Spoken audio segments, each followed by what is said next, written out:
in that story, everybody was giving out of what they could spare. I believe God delights in us giving out of our sacrifice rather than what we can spare.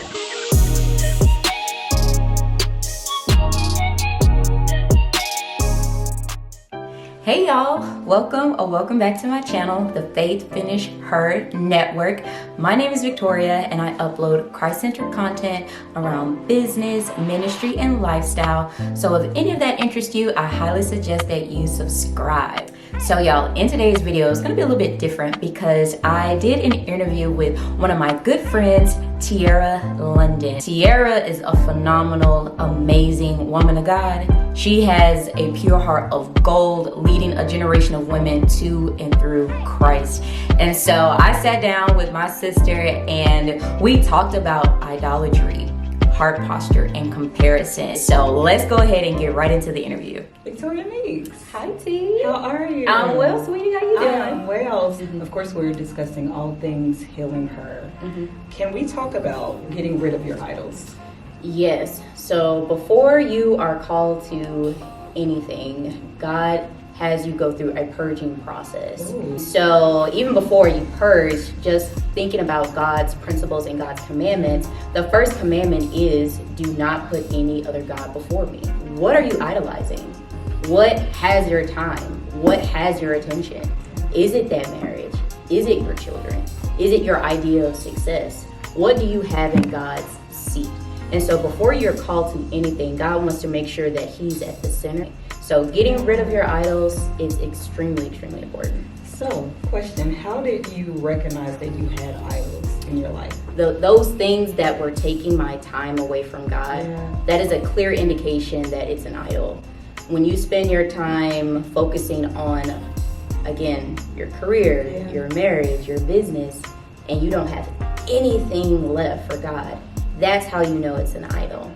So for me, it was my career. It was my job or my idea, not God's idea, my idea of success. And so working through that, it again was a purging process. I had to let go of who I thought I was and instead of lean into who God says I am. Had to bring y'all to a commercial break, but first drop some fire in the chat if you have been enjoying the interview so far. But I had to bring y'all to this break to shout out my girl Tierra London, as Tierra London Ministries presents Silence No More Year 7, the TakeOff. We have been down way too long and it's time to take off. It's time to take off the baggage, anything that hinders us from going to the next level. So get your passports, get your tickets, and meet us in the room Saturday, July 27th. Click the link down in the description box to get your tickets, and make sure you get someone else on board as well as we take off for year 7. Tierra, I'm so proud of you. Silence No More, it's up. Let's get back into the interview.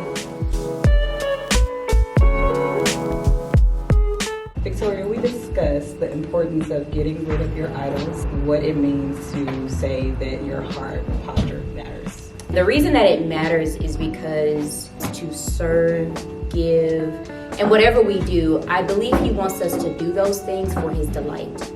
If you're giving just to be giving, like you're sowing a seed just to be sowing a seed because you think that's the right thing to do or you've seen someone else do it, then we have to question your heart posture.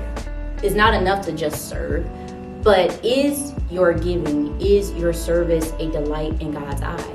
And so if you are questioning if it is, go back to your heart posture.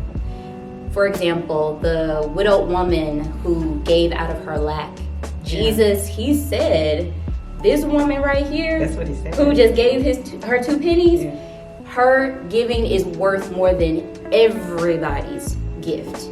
It is because she gave out of sacrifice. It's because she gave out of a heart posture of, I have to give, I need to give, and I'm giving out of a place of sacrifice. Whereas like in that story, everybody was giving out of what they could spare. I believe God delights in us giving out of our sacrifice rather than what we can spare. So your heart posture is very, very, very important. So for anybody who is struggling because we live in a digital world.